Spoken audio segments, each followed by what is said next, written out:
I forgot to mention upstairs when we were learning Rav Nechunya ben Akana's tefillah, that the tefillah that he said when he left the Beit HaMidrash, Modeh ani, that Samta Chalkim Yoshvei Beit HaMidrash, that I am one who sits and dwells among the Torah learners, אנחנו אומרים את זה היום בסיום מסכת, כשגומרים ללמוד מסכת שלמה, an entire book, כמו כל מסכת ברכות, לדוגמה, כל מסכת מכות, או משהו אחר, בגמרא או ספר שלם בתנ"ך, אנחנו עושים משתה, קוראים לזה סיום, וכשחוגגים את הסיום, אומרים בדיוק את התפילה הזאת, מודה אני לפניך, שאני לומד תורה ואני לא מיושבי קרנות, I'm not sitting on the corners. משנה חדשה עכשיו.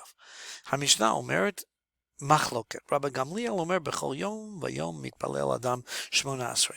בלי שום יוצא מן הכלל, no exceptions, אדם צריך תמיד לומר את כל העמידה. כל ה-18, גם בשחרית, מדובר פה בשחרית בעיקר, אבל גם במנחה וגם בערבית. רבי גמליאל, if you remember, היה יותר מחמיר, more strict, עם תפילה. פה יש דוגמה שהוא גם כן מחמיר בתפילה, שהוא התפלל כל ה-18 תמיד.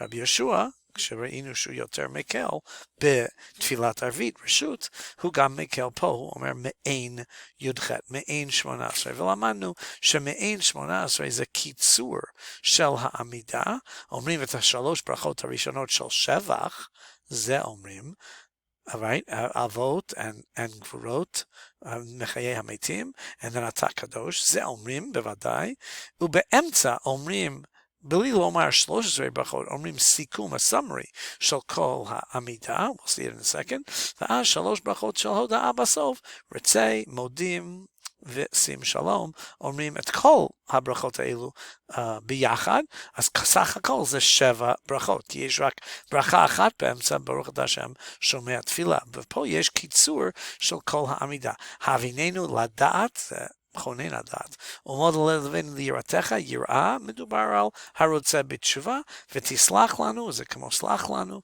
אוקיי, להיות גאולים, ברכת הגאולה, ברוך אתה השם גאל ישראל, etc. יש פרייז אחד, יש ניב אחד לכל ברכה וברכה, אבל לא 13 ברכות, זה רק ברכה אחת קצרה, ואומרים את זה ביחד, וזה נקרא הביננו, או מעין 18, מעין 18, מעין י"ח. וזה מה שרבי יהושע אומר, אנחנו לא עושים את זה היום כל כך, אבל רבי עקיבא אומר, some kind of compromise, אם שקורה תפילתו בפיו, ויתפלל י"ח, הוא אומר את העמידה, אם הוא יודע להתפלל, שגורה תפילתו בפיו, זאת אומרת, הוא יודע את זה בעל פה, כי בזמן המשנה לא היה להם סידורים. סידורים is a pretty new aid, which started around the year 1000, in the Middle Ages. בזמן המשנה לא היה להם סידורים. אז אם ידעת את העמידה בעל פה, אפשר להגיד את זה. אם לא ידעת את זה בעל פה, רבי עקיבא אומר, אז תגיד מעין י"ח. רבי אלעזר אומר, העושה תפילתו קבע, אין תפילתו תחנונים. מה הכוונה של רבי אליעזר? So, זה לא כל כך ברור, ויש לזה שתי הבנות. אפשר להבין את זה בשתי דרכים. Two ways להבין את זה. או שהוא אומר, העושה תפילתו קבע, if you make your תפילה set, זה קבוע, זה אותו דבר כל יום, זה לא בקשה רצינית. That's what אין תפילתו בתחנונים means, התפילה שלו לא נתקבל. השם לא יקבל את התפילה שלו. למה? כי זה לא רציני. What does he mean by קבע? What does he mean by set? אפשר להסביר, and this is how we assume, שלא רוצה להתפלל. Oh, it's a burden, it's the same thing כל יום, אני לא רוצה להתפלל.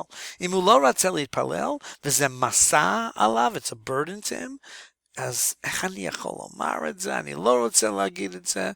אז השם לא מקבל את התפילה, כי השם רוצה שתרצה לדבר על השם.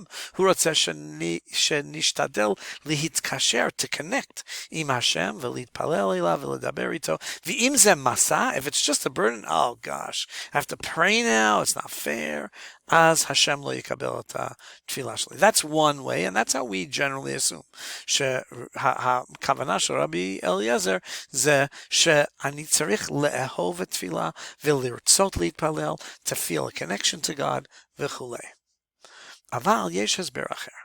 יש שמסבירים שהכוונה של רבי אליעזר שאני אומר אותו דבר כל יום. ואם אני אומר אותו דבר כל יום, זה לא מתקבל. אתה צריך לשנות את התפילה כל יום.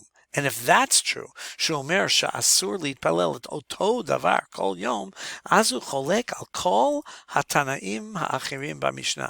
Here we have a basic disagreement as to what are we supposed to say? רבי גמליאל אומר, תמיד צריכים לומר את כל העמידה י"ח, כל 18. רבי יהושע אומר, קיצור של 18, כל יום. רבי עקיבא אומר, it depends. אם אני יודע להתפלל, אני אומר את כל העמידה, ואם אני לא יודע להתפלל, אני אומר מעין י"ח, או יסור was הביננו. He comes along, רבי אליעזר אומר, no. אני לא רוצה שיגיד אותו דבר כל יום. צריכים להגיד תפילה אחרת כל יום. ואם אתה אומר תפילת קבע, אז השם לא יקבל את התפילה. אם התפילה הוא set, it's קבוע, זה אותו דבר כל יום, השם לא יקבל את התפילה. Now we don't really accept this להלכה. We believe everyone should say the same thing every day, and there's something beautiful שכל יהודי אומר את אותו תפילה. So we mostly accept this explanation, שהכוונה של רבי אליעזר הוא שאני צריך לאהוב להתפלל, to look forward to prayer, to look forward to talking to Hashem and asking him and praising him and thanking him, אני צריך לרצות להתפלל ושזה לא יהיה מסע עליי. But this is a possibility שיש 4 שיטות במשנה. So just to review, יש פה במשנה, רבי גמליאל אומר, הוא הכי מחמיר, is most strict, והוא אומר צריכים לומר את כל העמידה, תמיד. רבי יהושע אומר, מעין 18, a קיצור, a shortened version של 18. We said that's havיננו, although some say, I said 18, really 19 brachot, a little bit, but very, very short for each bracha, and I cut out a lot of it. But the main thing is to know is havיננו. That's the one we really concentrate on. Comes along Rabbi Akiva and says, תלוי. לא כולם צריכים להתפלל את כל העמידה, but some people do.